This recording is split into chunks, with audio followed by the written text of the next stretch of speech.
Sur cette chaîne, ça fait un moment qu'on s'intéresse à la face cachée d'Internet, à ses mystères, ses zones d'ombre. On a cherché des sites secrets, on s'est demandé si Google nous écoutait et on a aussi parlé du plus grand cybercriminel de ces derniers temps. Aujourd'hui, j'aimerais qu'on parle du Darknet. Le terme est très connu, très répandu, mais on n'en a jamais fait une vidéo dessus. Mais avant d'aller plus loin, on doit juste préciser quelques termes. Parce qu'entre le Darknet, Dark Web ou encore le Deep Web, on est pas mal à s'y perdre. Et pour ça, j'ai été voir un spécialiste, Jean-Philippe Renard. Ça y est, c'est parti. À la base, je suis économiste, je me préoccupe de l'impact des développements de l'informatique sur le corps social, dont le Darknet. Il y a plusieurs Darknets. On va appeler un Darknet, en fait, un sur-réseau d'Internet qui intègre nativement des fonctions d'anonymisation. C'est la même chose qu'Internet, vous êtes sur Internet, simplement vous allez utiliser ce qu'on appelle un protocole, mais enfin peu importe, vous allez utiliser un système qui intègre le fait de vous rendre anonyme. C'est ça un Darknet, le mot clé de Darknet, c'est l'anonymisation. Et Darknet, c'est le terme le plus important pour nous ici. Donc les réseaux qui nous permettent de communiquer de manière anonyme. Ensuite, on parle aussi de Dark Web. C'est rien d'autre que la partie web, c'est-à-dire la partie que vous avez l'habitude de consulter avec votre navigateur, Chromium ou je ne sais quoi, du Darknet. Donc c'est une partie web où vous êtes anonyme. Et puis là où on fait souvent la confusion, c'est avec le Deep Web. Dernier terme. Le Deep Web, ce n'est rien d'autre que l'ensemble des ressources Internet qui ne sont pas référencées par les grands moteurs de recherche. Le Deep Web n'a rien à voir avec le Darknet. Ce sont des choses qui sont tout à fait différentes. Et en fait, le Deep Web, c'est une très grande partie d'Internet. On utilise souvent cette illustration pour expliquer. Donc à la surface de l'iceberg, on a le web ouvert, le ClearNet, celui qu'on utilise tous avec nos moteurs de recherche quand on va sur Google ou Ecosia. Et puis cette grande partie, c'est le Deep Web. Comme disait le professeur, ce sont des sites non indexés dans les moteurs de recherche. Ce sont par exemple nos adresses e-mail qu'on atteint une fois qu'on a entré notre mot de passe. Ou alors des bases de données. On croit souvent qu'il se passe des choses sombres ici. Surtout que dans cette image, le Deep Web est dans la partie immergée de l'iceberg. Mais en fait, pas du tout. C'est juste la plus grande partie de notre utilisation d'Internet. Maintenant qu'on a vu un peu les termes, qu'on a posé la base, je vous propose d'aller voir à quoi ressemble un Darknet. Mais pas n'importe lequel. Le plus grand marché du Darknet. Ça tourne ici aussi. Et pour ça, j'ai demandé de l'aide à quelqu'un qui s'y connaît aussi et que vous commencez à connaître maintenant sur la chaîne, Rabin des Bois. Ça, c'est le Wikipédia du Darknet. J'en ai déjà fait une vidéo YouTube. Si tu veux, c'est pas mal. En gros, il te répertorie tous les plus gros marchés du Darknet. Ça, c'est tous des marchés du Darknet? Ouais, tous des marchés du Darknet. Autant de ça? Ouais, bien sûr, frère. Regarde, Vice City Market, Kana Home, Amazon Market, Dark Code Market. Ça, c'est les Russes cybercriminels spécialisés dans la fraude. Ils sont excellents. Torres, Tor Market, Hydra, Exploit.in Forum, c'est le plus gros forum de cybercrime de tous les temps. Et ça, c'est un vrai forum en mode tu accèdes sur le vrai Internet. T'as pas besoin d'y accéder sur... tu vois, c'est ça.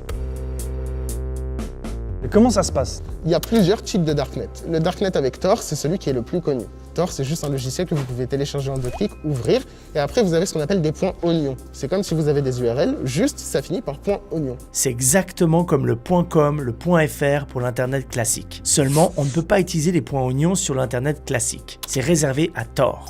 Donc Alphabet, c'est le plus gros marché du Darknet de tous les temps. Il a une période, dans un premier temps, où il était opérationnel jusqu'à 2018. On parle d'un site internet qui génère des dizaines de millions d'euros toutes les semaines. La première plateforme d'échange de drogue, en tout cas sur le Darknet, entre 2015 et 2018, c'est sûr. Pour te donner un ordre d'idée, lorsque Alphabet était à son apogée, en 2018, on parle de 350 000 listings, ça veut dire 350 000 objets potentiellement achetables sur le site. C'est insane. C'est juste énorme. Et Alphabet était vraiment la plateforme numéro 1. Il y avait des forums où les gens pouvaient demander de l'aide pour être entraidés. Comment est-ce que tu fais pour être sûr d'avoir aussi les bons réflexes de sécurité. Tu parles au passé, il est mort le site, il est down? Alors voilà, c'est-à-dire qu'en fait ce qui s'est passé c'est que depuis je crois 2017 ou 2018 ils se sont fait arrêter. Il y a eu une opération qui a été réalisée entre toutes les agences de renseignement à peu près de la planète, surtout aux Pays-Bas, les États-Unis, il y a eu Europol, il y a eu la police polonaise je crois qui a été impliquée. Si tu veux, ils ont fait un travail pour pouvoir démanteler ce Darknet Market. Parce que pendant 3-4 ans, on parle de 50 millions par semaine en volume qui est généré.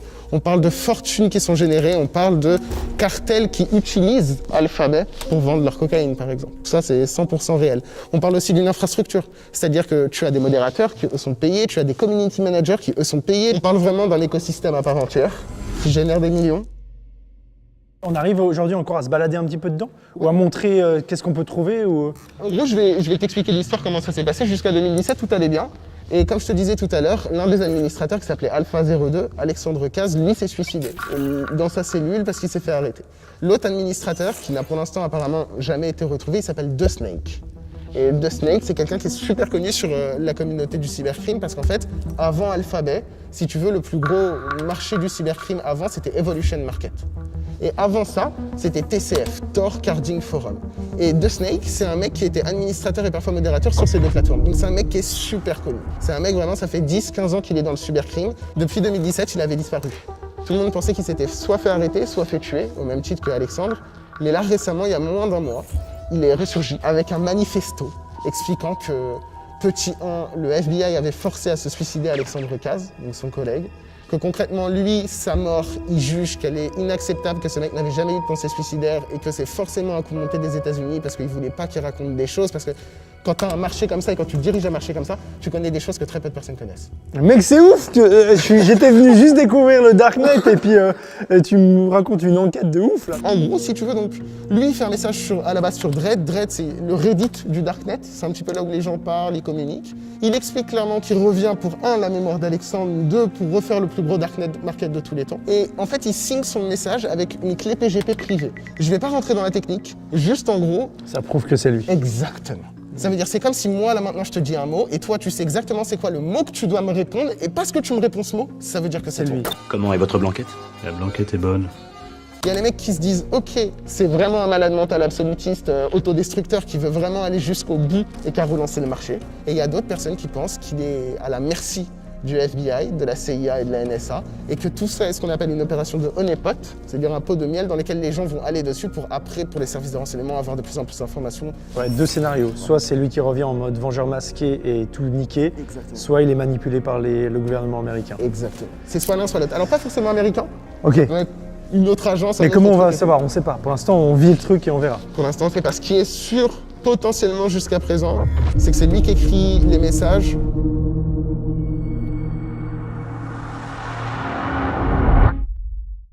Maintenant, je voulais un petit peu te montrer à quoi est-ce que ça pouvait ressembler, tu vois. Bon, le compte a été créé pour l'occasion. On arrive sur la charte du site. Exactement. Qu'est-ce qu'il ne faut pas faire? Alors là, en fait, on arrive sur la toute première page qu'on est obligé d'accepter avant de pouvoir rentrer sur le marché. Concrètement, le mec t'explique tout ce que tu as le droit de faire, tout ce que tu as le droit de pas faire. Mais je vois déjà pas de flingue, Voilà. pas de trucs liés au terrorisme, Voilà. pas de pornographie. Tout à fait. C'est étonnant, enfin tu vois, c'est bien, mais waouh. Oui, c'est parce qu'en fait, il a voulu reformater le marché sur quelque chose de vraiment cybercrime. Parce qu'avant, il y avait aussi beaucoup de darknet market sur, tu sais, tu pouvais acheter par exemple des comptes Pornhub pour 50 centimes. Sauf que ce qui est chiant, c'est que quand tu as 10 000 fois la même annonce, bah, ça te pourrit ton marché un peu. Genre, on s'en fout des comptes Pornhub à 50 centimes. Ouais. Je vois. Tu peux aussi voir par exemple qu'il n'y a rien par rapport au Covid-19, que ça leur fait très peur tout ce qui est comme ça. Rien sur le fentanyl, parce que le fentanyl, ça tue énormément de personnes, je sais pas si tu sais, mais c'est coupé avec l'héroïne. C'est quelque chose qu'ils vendent, ça vient de Chine, c'est un désastre, ça tue énormément de jeunes. Rien lié avec la Russie, la Biélorussie, le Kazakhstan, l'Arménie ou le... Kirghizistan. Voilà, merci. Mais pourquoi si c'est un gars qui vient de l'Est, c'est ouf? Alors justement frérot, c'est parce qu'il y a toujours cette notion de ne trahis jamais les tiens. Et ne fais jamais du mal aux tiens. C'est comme ça, c'est dans la politique du truc, c'est pour éviter, en plus de ça, imagine t'habites en Russie, tu vas pas aller envoyer des informations sur les Russes, sinon il y a le FSB qui va t'attraper. Après on est rien au niveau de la culture de la haine sur les religions, la couleur de la peau. C'est même plus restrictif que sur le ClearNet, tu vois. J'ai l'impression, tu vois. T'as tout à fait raison. Par exemple, il y a des trucs qu'aujourd'hui on voit sur Instagram ou OnlyFans qui ne passeraient pas sur ce site. Mais c'est pour être sûr, encore une fois, qu'on est dans un aspect, tu sais, ces gens-là, ils sont intéressés par une seule chose, c'est l'argent. Ils s'en battent les couilles du social, Business, du truc, du argent machin. et tout. Ici, c'est argent, argent, argent. Rentrons du coup sur Alphabet, donc tu vas avoir les règles ici, tu vas avoir les règles pour les acheteurs, les règles pour les vendeurs. Comment est-ce que ça fonctionne? Donc en gros, il y a tout qui est relativement expliqué. Là, tu vois, par exemple, le compte, tu peux voir qu'il est vraiment pas cher, mais bon, est-ce que tu cliquerais là-dessus? Je sais pas. Non. Parce que voilà, une fois que tu as ça, pour acheter, il va falloir que tu fasses une transaction. Sur Alphabet, tu as ton propre portefeuille, tu vas envoyer du Monero dessus. Admettons que tu envoies l'équivalent de 100 € de Monero dessus, tu vas pouvoir faire 100 € d'achat. Généralement, en fonction de ce que tu achètes, par exemple, ce qu'on voit là les comptes Spotify, Netflix, Amazon, c'est des trucs qui sont délivrés instantanément. Les vendeurs, en fait, mettent directement sur Alphabet une liste incroyable de noms d'utilisateurs, mots de passe, adresse email. Et à chaque fois qu'il y a une vente, automatiquement, boum, boum, boum, boum, c'est délivré. Comme ça, les gens n'attendent pas. Après, tu vas retrouver aussi des choses bien plus sombres, du genre des vraies cartes bancaires, dans la vraie vie.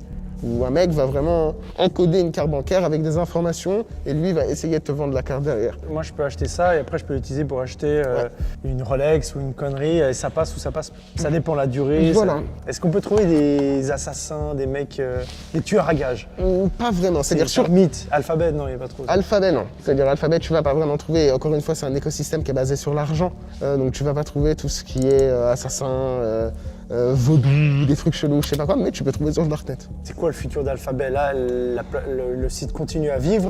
Alors, il y a des transactions, il y a des choses qui se passent. Il y avait un autre marché du Darknet qui s'est fait stopper au même moment que Alphabet en 2017-2018 qui s'appelait ANSA.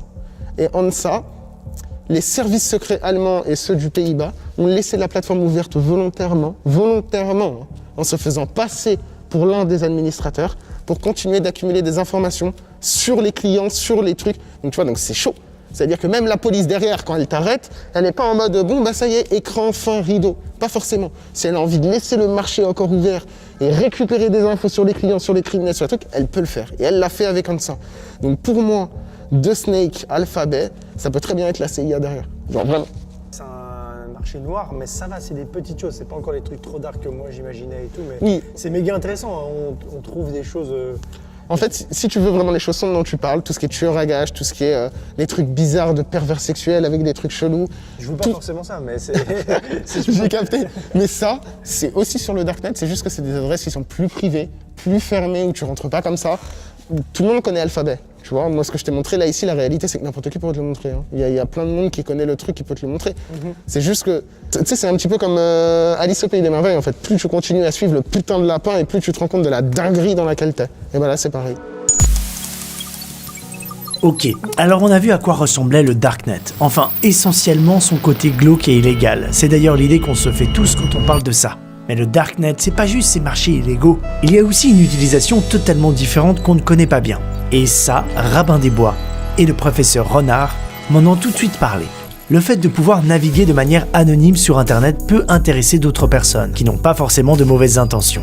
Rabin m'a montré des sites qu'on trouve sur le Darknet qu'on connaît bien. Et la CIA a un site sur le Darknet. Mais pourquoi? Parce que c'est comme ça. Genre, si jamais tu veux donner des informations à la CIA, tu vas sur le Darknet, parce qu'au moins tu sais que c'est, entre guillemets, mieux sécurisé que le ClearNet. Wikileaks, le site de Wikileaks, très intéressant. Wikileaks, c'est le fameux site qui publie des documents confidentiels issus de fuites. C'est eux qui ont publié une vidéo choquante de bavure américaine à Bagdad. Tous les récents scandales, les Panama Papers, les LuxLeaks, etc., enfin tout ce qui a été notamment développé à la suite du succès de Wikileaks. Wikileaks, c'est ce qu'il est, a évolué de la façon dont il a évolué, c'est pas le sujet. Quoi qu'il en soit, Wikileaks a mis à disposition du grand public un moyen de diffuser de l'information confidentielle tout en restant protégé. Ceci s'appuie sur le Darknet. Donc les informateurs d'affaires sensibles, ceux qui ont des documents. Je rappelle que les principaux supporters des Darknet, ce sont les grandes agences de journalisme d'investigation. Et c'est pas tout, le Darknet est aussi utilisé dans d'autres cas, par des opposants politiques dans des pays où c'est dangereux de l'être, ou des gens qui craignent pour leur vie dans leur pays. Vous avez des pays où l'homosexualité est condamnée de la prison à vie.